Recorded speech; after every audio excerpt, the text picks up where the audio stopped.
یہ پچھلے 2-3 دن سے جتنی بےعزتی پوری قوم نے محسوس کی ہے، یہ اس کا 1% بھی نواز لیگ کے کسی حامی یا اس کے حامی صحافیوں میں سے کسی نے محسوس نہیں کی۔ مطلب انتہا ہے کہ قوم کا ہر بندہ کسی بھی مکتبہ فکر سے ہو، وہ اس پہ جو ہے وہ بےعزتی محسوس کر رہا ہے، اور داد دینی پڑے گی نواز لیگ کے تھنک ٹینک کو جو باقی ہر کام میں زیرو ہے، لیکن ان کی سوشل میڈیا ٹیم جو ہے وہ انتہائی سمارٹ ہے۔ مطلب انہوں نے اس ایشو کو، یہ اس بےعزتی کے ایشو کو ڈیلیوٹ کرنے کے لیے کیا شاندار طریقہ ڈھونڈا کہ ایک دو بندے تحریک انصاف کے پکڑے، 1-2 بندے جو ہیں وہ نواز لیگ کے پکڑے، اور ساری توجہ جو ہے وہ ادھر ڈیلیوٹ کر دی، اور ہر بندہ جو ہے وہ اور کچھ اپنے لوگ بھی جو ہیں ان کے سوشل میڈیا ایکٹیوسٹ ہیں وہ بھی چودھری نثار کے خلاف ٹویٹس کرنے لگے، اور صرف اس لیے کرنے لگے کہ جو ہے وزیر اعظم صاحب کی بےعزتی کو چودھری نثار کی بےعزتی میں تبدیل کیا جا سکے۔ یہ یقیناً انہیں کانفرنس میں جانے سے پہلے سے اندازہ تھا اس بات کا، تو یہ احتیاطی تدابیر کے طور پہ یہ ایک حکمت عملی پہلے سے تیار تھی۔ سو انہوں نے کیا کہ اگر کچھ ایسا ہوا تو ہم یہ ایشو جو ہے فرنٹ پہ لے آئیں گے، تو آٹومیٹیکلی دوسرا ایشو جو ہے وہ بیک پہ چلا جائے گا۔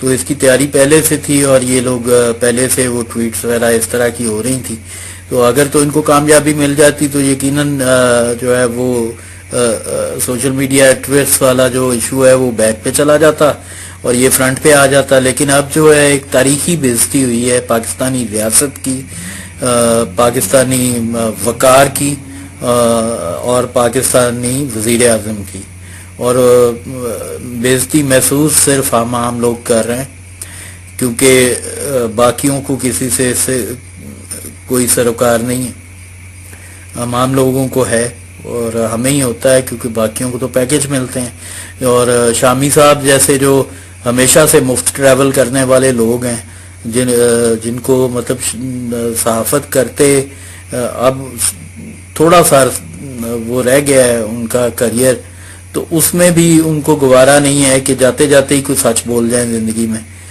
کچھ تو ایسا کر جائیں، آخری دنوں میں ہی کوئی ایسی صحافت کر جائیں جو سچ پر مبنی ہو۔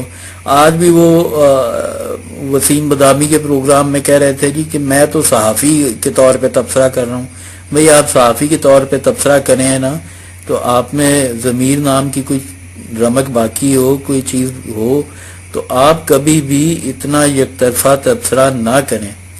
یہ ممکن ہی نہیں ہے کہ کوئی بندہ اپنی صحافیانہ ذمہ داریوں کو 10% بھی محسوس کرے، اور وہ اس قدر جانبدار ہو جس قدر جانبدار مجیب الرحمان شامی صاحب ہوتے ہیں، جس قدر جانبدار عرفان صدیقی ہوتے ہیں، جس قدر جانبدار عطاء الحق قاسمی ہوتے ہیں، اور یہ بڑی لمبی لسٹ ہے اس طرح کی ان کے پاس۔ تو یہ لسٹ تو پرانی تھی، اب سوشل میڈیا پہ بھی ایسے لوگ ان کو مل گئے ہوئے ہیں جو کہ بڑے سمارٹ ہیں، اور ظاہر ہے ینگسٹرز ہیں تو وہ ان کو زیادہ نئے نئے طریقے پتہ ہیں۔ تو آج کل جو ہے وہ ٹویٹس چودھری نثار کے خلاف نون لیگ کی اپنی سوشل میڈیا ٹیم ہی کر رہی ہے، اور یقیناً اسی وہی بات ہے کہ اس کو نواز شریف کی بےعزتی چھپانے کے لیے اس ایشو کو نمبر 1 ایشو بنایا جا رہا ہے، جبکہ ہم اس پہ سوائے مزاح کے اور کچھ کر بھی نہیں سکتے کہ ہماری بحیثیت قوم اتنی بے بسی ہے۔ یہ جن ریاستوں کی فنڈنگ سے پاکستان میں دہشت گردی کی آگ لگی، جن ریاستوں نے ہمیں یہاں تک پہنچایا، وہ جو ہیں آج وہ بتا رہی ہیں کہ جی دہشت گردی کیا ہوتی ہے۔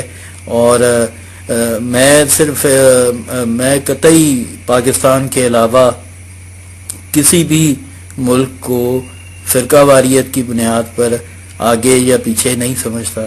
ہم اس دھرتی کے بچے ہیں.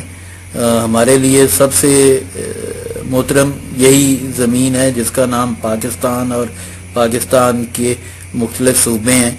تو اس میں صرف اتنا سوال ضرور پوچھنا چاہوں گا ایک تاریخ کو زندہ رکھنے کے لیے.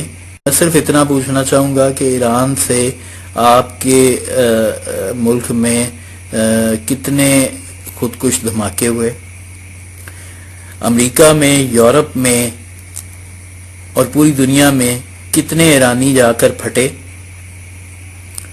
یہ ایران کی حمایت نہیں ہے، لیکن یہ تاریخی بددیانتی جو مجیب الرحمان شامی جیسے لوگ ہمیشہ سے کرتے آئے ہیں، ہمیشہ سے صدیوں سے ہوتی چلی آ رہی ہے، یہ اس کا صرف جواب ہے کہ آپ کب تک اس بددیانتی کو، مطلب اب تو میں تمام مکاتب فکر کے اپنے بھائیوں سے بات کر رہا ہوں کہ یار اب تو آنکھوں کے سامنے حقائق ہیں.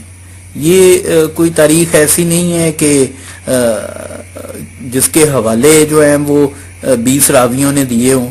یہ آپ فرسٹ ہینڈ انفارمیشن ہے، فرسٹ ہینڈ تاریخ ہے، اور جسے کہتے ہیں نا ماضی قریب، یہ ماضی قریب کی باتیں ہیں، 5 10 یا حد 15 20 سال پرانی باتیں ہیں. یہ آپ کی آنکھوں کے سامنے ہیں. آپ خود سے ایمانداری سے اللہ کو حاضر ناظر جان کر یہ تجزیہ کر سکتے ہیں، فیصلہ کر سکتے ہیں کہ کن لوگوں نے پاکستان میں اور دنیا میں دہشت گردی کی، کن لوگوں کی فنڈنگ تھی، کیا آئیڈیالوجی تھی. یہ سب کچھ اب مطلب اس سے اگر آپ کہیں نا کہ اس کو ٹویسٹ کیا جا سکتا ہے، وہ جو ہیں امیر المومنین جس کو بنا کے وہاں پہ ڈونلڈ ٹرمپ کو کھڑا کیا ہوا تھا، اگر اس کے کہنے پہ یہ بات مان لی جائے تو اس سے ہی پوچھ لیں کہ وہ جو 9/11 ہوا تھا وہ کس نے کیا تھا، 9/11 کے پیچھے کون تھے، اور جو امریکن سینٹ نے جو بل پاس کیا سعودیہ کے خلاف ہرجانے کا، وہ کیوں کیا؟ اکثریتی کثرت رائے سے وہ بل پاس ہوا. تو اب ان سارے حقائق کے باوجود آپ دیکھیے کہ اسٹیبلشمنٹ سے ایک طرف کھڑی ہیں اور جسے ہم جمہوری نظام اور مثالی نظام کے طور پہ جانتے ہیں وہ دوسری طرف کھڑا ہوا ہے کہ کثرت رائے سے ایک بل پاس ہوا اور اس کے بعد یہاں آ کے سعودیہ میں اسلامک سمٹ کو ایڈریس کرتے ہوئے محسوس فرما رہے ہیں کہ جی ایران جو ہے وہ انسٹیبلٹی کی وجہ ہے اور خطے میں، اور اس نے وہ بات نہیں کی کہ جو دہشت گردی ہے اس کی وجہ کون ہے، اور دہشت گردی میں کن ممالک کے شہری جو ہیں وہ ملوث پائے گئے ہیں، کن ممالک کے شہریوں نے دہشت گردی کی، ان کے نظریات کیا تھے. یہ کوئی بھی بات وہاں ڈسکس نہیں ہوئی. اور شامی صاحب جو ہیں وہ یہاں کے نواز شریف کے وکیل بنے ہوئے تھے، تو میاں صاحب وہاں پہ کہیں نظر ہی نہیں آئے. مطلب ہم نے 70-80 ہزار جانیں دی اپنے یہاں پہ، اور ہمیں ہر کام میں انہوں نے، ہماری اوقات یہ ہے کہ ہمیں انہوں نے ہر کام میں استعمال کیا. افغان جہاد سے آج تک یہ استعمال کرتے چلے آئے ہیں امریکہ اور سعودی عرب. اور آج جب وہاں پہ کانفرنس تھی اور ہم جو اسلام کا قلعہ بنے ہوئے ہیں، ہمیں وہاں پہ بولنے کا موقع ہی نہیں ملا، دیا ہی نہیں گیا، ہمیں ہماری اوقات بتائی گئی. اور یہ اوقات ہے ہماری، اور اس کو بیٹھ کے وہ شامی صاحب ڈیفینڈ کر رہے ہیں اور نواز شریف کو ڈیفینڈ کر رہے ہیں اور فالتو میں ادھر ادھر کی باتیں کر کے توجہ ہٹا رہے ہیں. پہلے تو آپ یہ بتائیں نا کہ یہ ایٹمی طاقت ہے، اسلام کا قلعہ ہے، یہ جھوٹ جو مطالعہ پاکستان میں پڑھایا جا رہا تھا ایک عرصہ سے کہ ہم جو اسلام کا قلعہ ہیں، یہی جھوٹ جو ہے آج بہت سے روشن خیال جو بنے پھرتے ہیں، وہ جو جاتی عمرہ میں جا کے کھانے کھاتے ہیں، دعوتیں اڑاتے ہیں، ان کو بھی شرم آنی چاہیے کہ وہ یہ کس طرح کی تاریخ کو جو ہے وہ قبول کر رہے ہیں اور کس طرح کا ڈیفنس لے رہے ہیں ان سب چیزوں کے لیے. مطلب ایک ریاست ہے، اس نے قربانیاں دی ہیں، وہ آپ کے اشاروں پہ چلتی رہی ہے، اس کے پاس اپنی فوج ہماری ہے، لڑنے کے لیے ہماری فوج بلا لیتے ہیں، اور اس کے بعد جو ہے وہ اس کی اتنی اوقات پہ نہیں ہے کہ وہ اس کا وزیر اعظم کہیں تصویر میں نظر آ جائے اور کہیں اس کو خطاب کا موقع مل جائے. تو یہ سبق ہے، اور یہ سبق وہی سیکھ سکتے ہیں جن میں کوئی قومی غیرت 0.01% ہو. تو میں یہ کہتا ہوں یہ جن لوگوں کو اس ایونٹ پہ شرم نہیں آ رہی، ان میں 0.01% بھی جو ہے وہ شرم نہیں ہے. اگر شرم ہوتی تو وہ اس وقت راحیل شریف صاحب سے بھی استعفیٰ مانگ رہے ہوتے کہ آپ واپس آئیں ریزائن کر کے وہاں سے اتحاد سے، اور میاں صاحب سے بھی استعفیٰ مانگ رہے ہوتے کہ آپ گئے کیوں وہاں پہ. ہمارا یہاں پہ پاکستانیوں کا کسی کا بھی، میں آپ کو بتاؤں، کوئی بھی ذی شعور آدمی یہ بات کر ہی نہیں سکتا. وہ انتہائی احمق ہوگا جو یہ بات کرے گا کہ پاکستان کو ایران کے ساتھ پارٹی بن جانا چاہیے کیونکہ وہ ہمارا ہمسایہ ہے. کسی بھی انسان نے کسی بھی بریلوی یا شیعہ نے یہاں پہ یہ مطالبہ نہیں کیا کہ ہم جو ہے جا کے سعودیہ کے خلاف ایران کے ساتھ پارٹی بن جائے. یہ اور اگر کوئی سوچتا ہے تو وہ انتہائی احمق ہے. ہم تو یہ اس چیز کے قائل ہیں. لیکن دوسری طرف آپ جب پارٹی بن رہے ہیں اور ایسی جگہ پارٹی بن رہے ہیں جہاں آپ کی حیثیت ہی کوئی نہیں، جہاں آپ کی اوقات ہی کوئی نہیں، جہاں آپ بالکل گرے ہوئے ہیں اور 2% کی اوقات ہے، اور جب آپ کی 2% کی اوقات ہے تو ہم عام آدمیوں کی، عام پاکستانی کی، عام پاکستان کی کیا اوقات ہوگی. تو اس حد تک ذلت دلوانے کے بعد، اور عجیب بات ہے کہ وہ جتنے بھی اس وقت میں ٹویٹر پہ بھی دیکھ رہا ہوں ایک ٹرینڈ جو وہ سارا چودھری نثار کے پیچھے پڑا ہوا ہے، اور صاف پتہ چل رہا ہے یہ لوگوں کو بیوقوف سمجھتے ہیں کہ لوگ سمجھ نہیں رہے اس بات کو کہ یہ سب کیوں کیا جا رہا ہے. سارا ڈرامہ اس ایونٹ کی بےعزتی اور خفت مٹانے کے لیے کیا جا رہا ہے. جو بےعزتی ہماری ہوئی ہے وہاں پہ، یہ اس کو ختم کرنے کے لیے صرف کیا جا رہا ہے کہ اس سے توجہ ہٹ جائے. لیکن اس سے توجہ نہیں ہٹے گی. یہ تاریخ میں رقم ہو گیا ہے یہ واقعہ جو ہماری وہاں پہ بےعزتی ہوئی ہے. پاکستان وہ ملک ہے جس نے اسلامک سمٹ انیشیٹ کی تھی، اور آج ہمارے وزیر اعظم کی وہاں پہ کیا اوقات تھی. مطلب کچھ شرم حیا نام کی چیز ان سب لوگوں میں اگر ہے تو وہ بتائیں کس طرف جا رہے ہیں.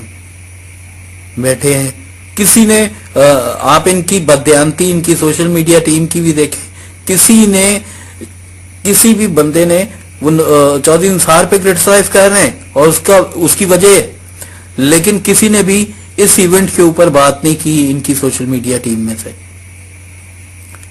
تو یہی ایک بات اس بات کا ثبوت ہے کہ یہ ایک سوچی سمجھی حکمت عملی تھی جس کے تحت یہ سب کچھ کیا جا رہا ہے. ورنہ آپ کو پتا ہے، ٹھیک ہے، اصل میں اینٹی اسٹیبلشمنٹ پالیٹکس کون کرتے ہیں اور اصل میں اٹھائے کون جاتے ہیں اور اصل میں پھر گھروں میں واپس کون نہیں آتے. یہ ڈرامہ جو کیا جا رہا ہے، اس ڈرامے میں اے اور بی ٹیم جو ہے نا وہ سن لے کہ ہم ان کے اس ڈرامے میں نہیں آنے والے. ہمیں پتہ ہے کہ ان کی اے ٹیم کون سی ہے صاحب لوگوں کی اور ان کی بی ٹیم کون سی.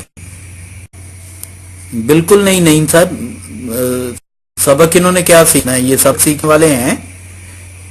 یہ سبق سیکھنے والے ہوتے تو آ کے رد عمل دیتے، دفاع کرنے کی بجائے رد عمل دیتے. وہ بڑی گندی سی مثال ہے پنجابی کی، میں پوری تو نہیں سنا پاؤں گا پبلک فورم میں. وہ کسی ایک بشرم جا رہا تھا تو کسی نے کہا کہ او بشرم تیرے جو پچھواڑے پہ درخت پھوٹ رہا ہے، تو اس نے کہا کہ کوئی بات نہیں، سائے میں بیٹھوں گا. تو یہ وہ لوگ ہیں جی بالکل جمیل خان بھائی، بالکل صحیح بات ہے، 16 آنے بات ہے یہ، بالکل بےزتی اسی کی ہوتی ہے جس کی کوئی عزت ہوتی ہے۔ مسئلہ ان کا نہیں، انہیں تو ہم جانتے ہیں ایک عرصے سے کہ وہ ایسے ہی لوگ ہیں، شامی صاحب وغیرہ ایسے ہی لوگ ہیں، وہ اب قریب المرگ ہو گئے ہیں، تو ان کا سارا صحافتی کریئر اسی طرح کی مثالوں سے رقم ہے۔ لیکن یہ جو آج کل ہمارے بیچ میں گھسے ہوئے لوگ ہیں، جو اپنے آپ کو روشن خیال کہتے ہیں، یا کسی طرح سے اپنے آپ غیر جانبدار کہتے ہیں، یا اپنے آپ کو اینٹی اسٹیبلشمنٹ ثابت کرنا چاہتے ہیں، میں ان کی 2 نمبری کی طرف آپ کو اشارہ کر رہا ہوں کہ آپ ان کے کریکٹر پہ غور کیجئے کہ یہ سوچی سمجھی منصوبہ بندی کے تحت یہ ساری جو ہے اٹینشن ڈائیورٹ کرنے کی کوشش کر رہے ہیں، اور سارے اس بیسٹی ایشو کو ڈیلیوٹ کرنے کی کوشش کر رہے ہیں۔ کس طرح سے کہ جی وہ سوشل میڈیا میں وہ ڈاکٹر فیصل پکڑا گیا، وہ نون لیگ کا ایکٹیوسٹ تھا، چودھری نثار کو انہوں نے وہ ایک فرضی سا پنچنگ بیگ بنایا ہوا ہے، جیسے چودھری نثار جو ہے وہ کہیں مریخ سے آیا ہوا ہے، وہ نون لیگ کا حصہ ہی نہیں ہے۔ بس یہ افسوسناک صورتحال ہے بڑی۔ میں سمجھتا ہوں کہ ہر بندہ جو اس دھرتی سے جڑا ہوا ہے، وہ چاہے وہ مکتبہ دیوبند سے ہے، چاہے وہ اہل حدیث ہے، چاہے وہ بریلوی ہے، شیعہ ہے، ہندو ہے، کرسچن ہے، احمدی ہے، کوئی بندہ بھی یہ جو ٹور کر کے آئے ہیں، بلکہ بزتی کروا کے آئے ہیں وہاں سے، اس پہ خوش نہیں ہے۔ کوئی بندہ بھی راحیل شریف صاحب کی نوکری جوائن کرنے پہ خوش نہیں تھا۔ اور یہ جو آپ نے یہ سائبر لا جو پچھلے سال پاس ہوا تھا نا، جس کے اوپر ہم بھی کوئی 10-12 بندے لے کر باہر نکلے تھے، کیونکہ اس سے زیادہ ہمارے ساتھ اکٹھے ہی نہیں ہوئے، عام آدمی کو بھی تو یہی ہے کہ جب اس پہ براہ راست اٹیک ہوتا ہے تو وہ اس کا حصہ نہیں بنتا، وہ اپنے حقوق کی جنگ نہیں لڑتا، وہ افتخار چودھری کے لیے جانے دیتا ہے۔ وہ ایسی بیوقوف قوم ہے ہم، تو وہ سارا کچھ کیا ہی اس لیے گیا ہے کہ انہوں نے مستقبل میں، آپ جمیل بھائی آپ سوچئے کہ یہ مستقبل میں یہ سب کچھ ہونے والا تھا، اور اس کی منصوبہ بندی تھی سائبر کرائم لا، کیونکہ ان کو پتا تھا کہ ہم نے جو ڈیسیژن کرنے ہیں وہ لارجلی ان پاپولر ہوں گے، وہ غیر مقبول فیصلے ہوں گے، اور ان غیر مقبول فیصلوں کے لیے ممکن ہے کہ ہمیں اس کی ضرورت پڑے۔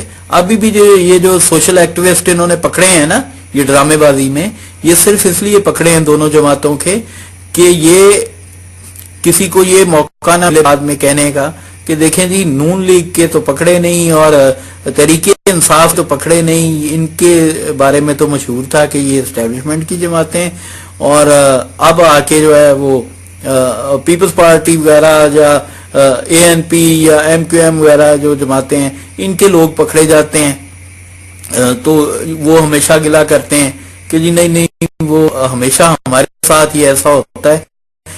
یہ جو 2 اسٹیبلشمنٹ کی جماعتیں ہیں، یا کہا جاتا ہے کہ جی پنجابی اسٹیبلشمنٹ ان کے اوپر ہاتھ ڈالا جاتا، تو یہ اس اعتراض کو ختم کرنے کے لیے ایک پہلے سے طے شدہ منصوبہ بندی تھی۔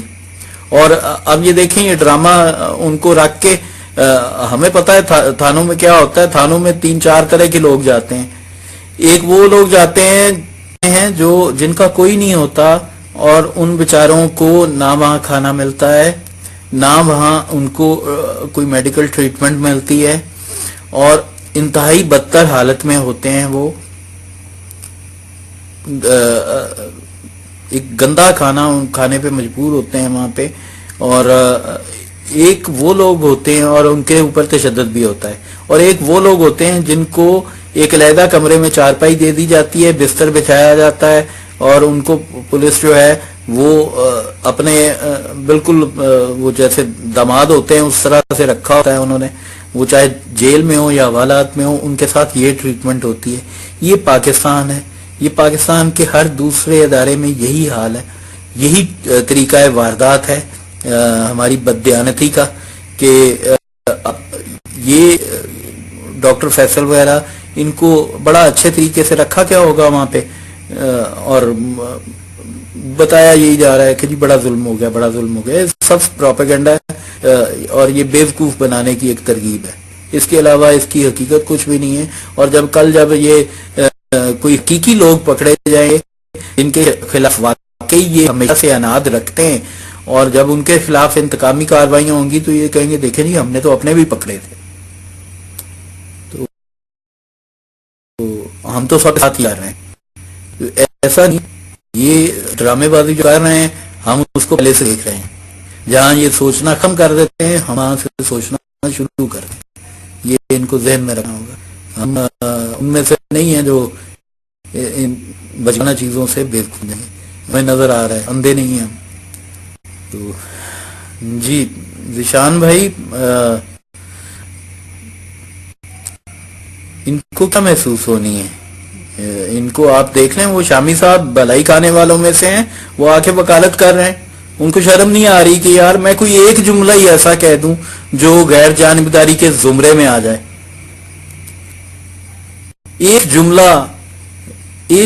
ایک جملہ صرف ایسا جو غیر جانبداری کے زمرے میں آ جائے، جہاں کہا جائے کہ یار مجیب الرحمان شامی صاحب ایک سینئر صحافی ہیں، قابل قدر صحافی تھے، وہ وہاں گئے اور انہوں نے کم از کم یہ سچ تو بولا.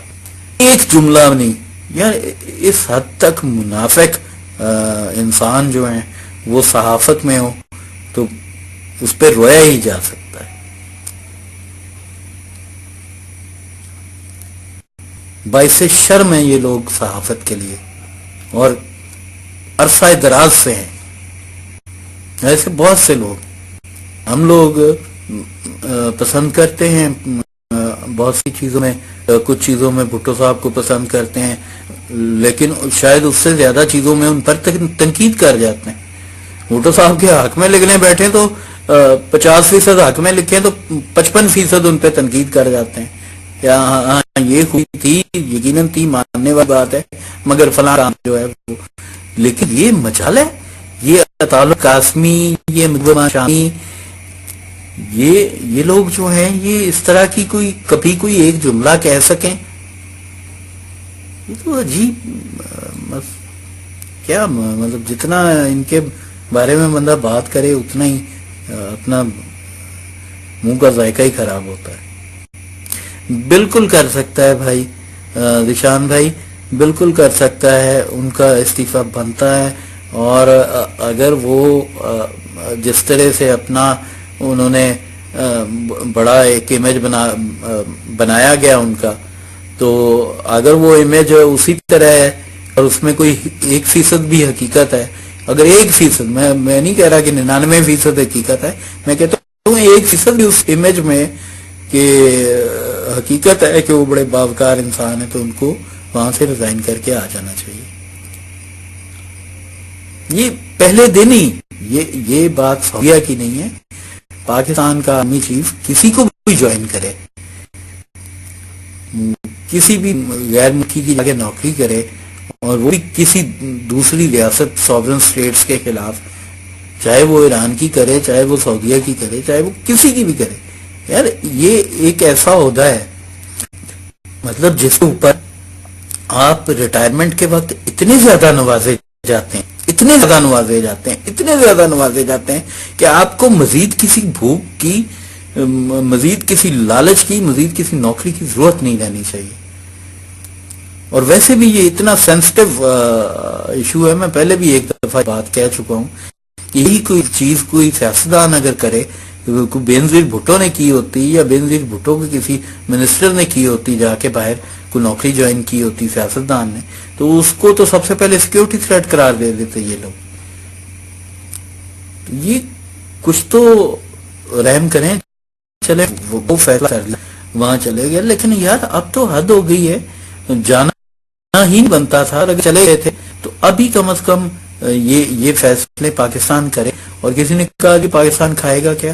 یار یہ وہ انجینئر صاحب نے ایک تاریخی جملہ کہا کل، ہم سبھی جانتے ہیں کہ یہ جو دھرتی، جس دھرتی پہ ہم بیٹھے ہیں نا، یا نہ یہ ایران ہے نہ سعودی عرب ہے، انہوں نے کہا کہ 10,000 سال کی تاریخ اٹھا کر دیکھ لیں، وہ جو گھوڑے خشک کر کے، گھوڑوں کا گوشت خشک کر کے کھاتے تھے، وہ ہمیشہ ہندوستان پر حملہ آور ہوتے رہے.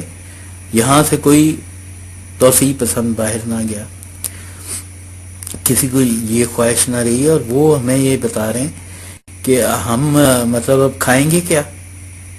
ہم اس سرزمین میں ہیں جہاں اناج کی کوئی کمی نہیں ہے، اور دنیا کی بہت سی مثالیں ایسی موجود ہیں جہاں ریاستوں نے ترقی بھی کی ہے. اور علیحدہ رہ کے بھٹو صاحب نے چیئرمین ماؤ کے پاس اپنے کچھ لوگوں کو بھیجا تھا، بڑے شاید کم لوگوں کو اس واقعے کا پتا ہوگا، اور وہ صرف اس مقصد کے لیے بھیجا تھا کہ بھٹو صاحب نے کہا کہ چیئرمین ماؤ سے پوچھ کے آئیں کہ انہوں نے اتنے مختصر عرصے میں کیسے ترقی کی. اب بڑی قابل غور بات یہ ہے کہ آپ بھٹو صاحب کا ذرا ٹائم پیریڈ ذہن میں لائیے.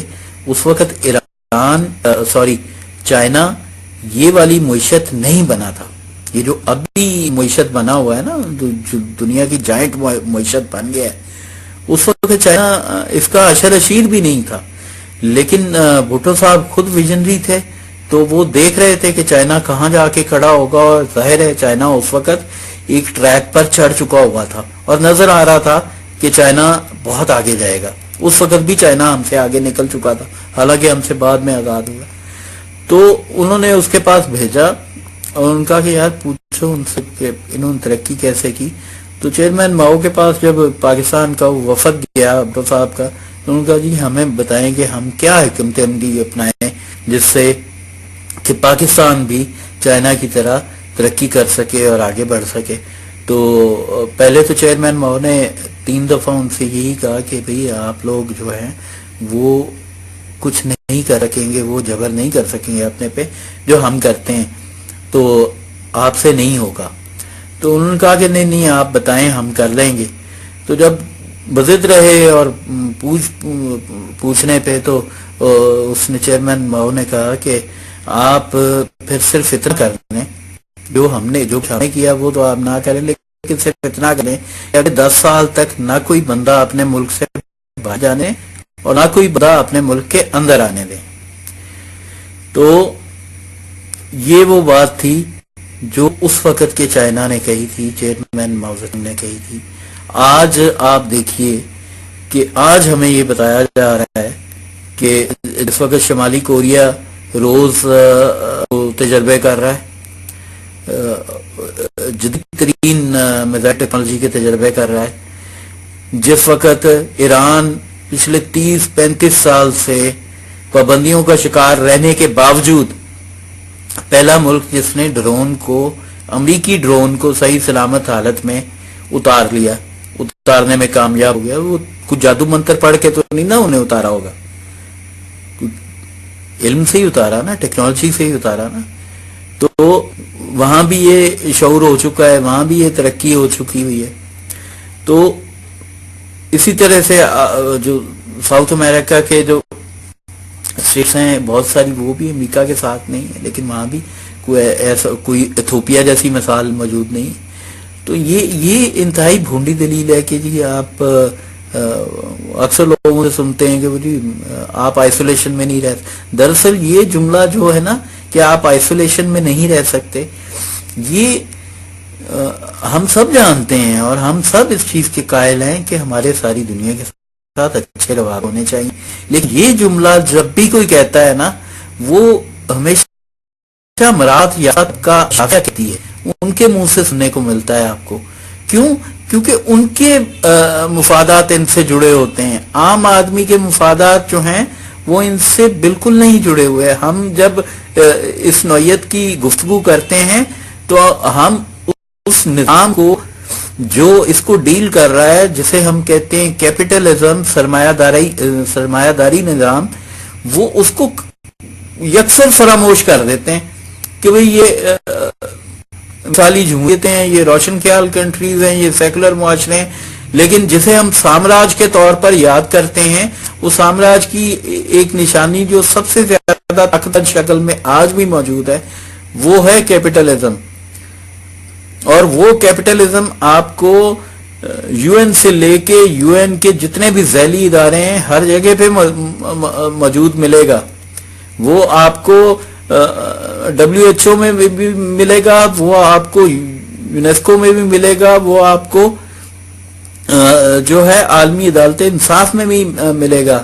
کیسے نہیں ملے گا جب ان تمام اداروں کو کنٹرول جو ہے وہ امریکہ کے ہاتھ میں ہے. تو یہ کیسے ممکن ہے کہ یہ ادارے جو ہیں وہ ان سے فری ہو کر ایک بالکل الگ سے 100% انڈیپینڈنٹ کوئی باڈی بن سکے؟ یہ ممکن ہی نہیں ہے. یو این کی تاریخ میں کتنے ایسے فیصلے ہیں جن کو جو اسرائیل کے خلاف آئے اور امریکہ نے ویٹو نہ کیے ہوں. کوئی ایسی مثالیں ہیں؟ تو یہ ساری چیزیں جو ہیں یہ مراعات یافتہ طبقہ لوگوں کو بیوقوف بنانے کے لیے کہتا رہتا ہے, کرتا رہتا ہے, اور ہم جو ہیں وہ ان کو ایک مثالی چیز تصور کر لیتے ہیں ان حقائق کو. بالکل وہ اب کل وہاں پہ مانچسٹر میں دھماکہ ہوا ہے اور پرسوں ڈونلڈ ٹرمپ وہاں پہ خطاب کر رہا تھا سعودیہ میں. تو اس آپ کیا نتائج اخذ کریں؟ یہ جب یہ آیا تھا, جب یہ جیتا تھا, تو بشمول میں بھی یہ سمجھتا تھا کہ شاید امریکہ کی پالیسیوں میں تبدیلی آئے گی. وہ ایٹ لیسٹ اپنی وار انڈسٹری کی خاطر دنیا کو آگ لگانے والا کام یا جنگ میں جھونکنے والا کام چھوڑ دیں گے. لیکن ہم دیکھ رہے ہیں کہ وہ پھر $110 بلین کا اسلحہ جو ہے وہ بیچ گیا ان کو. اب وہ اسلحہ کوئی ڈیفنس کے لیے تو نہیں ہے, وہ چلنا ہے, اور چلنا بھی مسلمان ملکوں پہ بھی ہے, تو ظاہر ہے استعمال ہونا ہے اس کو. تو یہ ساری کوئی پیس کیپنگ تو نہیں ہے جو وہ وہاں پہ کرتا پھر رہا ہے. وہ اپنی معیشت کو ایک بار پھر اسی طرح مضبوط بنانے کی کوشش کر رہا ہے جس طرح اوباما بناتا رہا, جس طرح دونوں بش بناتے رہے, جیمی کارٹر بناتا رہا. یہ سارا تسلسل جو 1960-65 سے ان کا چلا آ رہا ہے, یہ وہی تسلسل ہے جو آج بھی قائم ہے, اور اسی کو وہ فالو کر رہا ہے. کوئی پالیسی شفٹ نہیں ہوا. ہمارا خیال تھا کہ یہ چائنا سے ان کی معیشت کو نقصان پہنچا ہے. انہوں نے جو ٹرانسفر آف ٹیکنالوجی کے ایگریمنٹ سائن کیے امریکہ میں, اس سے ان کی انڈسٹری تباہ ہوئی, اور یہی الیکشن میں کے اندر ان کا موقف بھی تھا کہ چائنا کو ہم نے بہت کچھ دے دیا اور اس سے ہماری جو انڈسٹری, ہمارے ہاں انمپلائمنٹ بہت بڑھ گئی. تو ہمارا یہی خیال تھا کہ یہ اس طرح کی چیزوں کو کچھ رول بیک کریں گے, اپنی سرمایہ کاری واپس نکالیں گے, کوئی امریکہ میں جو انڈسٹری بند پڑی ہے اس کو ریوائیو کریں گے, تو اس طرح سے معیشت بہتر بنائیں گے. لیکن وہ اس طرح سے نہیں, وہ اسٹیبلشمنٹس وہ اس طرح سے شاید وہ ایک جینون کا استعمال کرنا پسند ہی نہیں کرتی.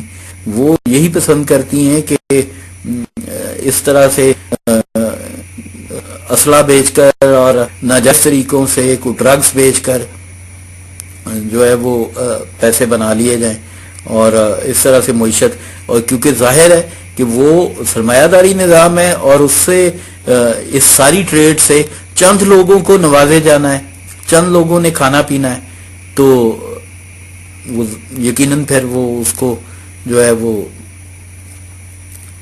وہی طریقہ پسند کیا جائے گا کہ اس سے سرمایہ دار نوازے جائیں گے, اور عام آدمی جو ہے وہ چاہے ایک عام امریکن سٹیزن ہو یا ایک عام پاکستانی سٹیزن ہو یا ایک عام کوئی بھی کسی بھی اور دوسرے ملک کا سٹیزن ہو, اس کو اس سے کوئی فائدہ نہیں ہونا.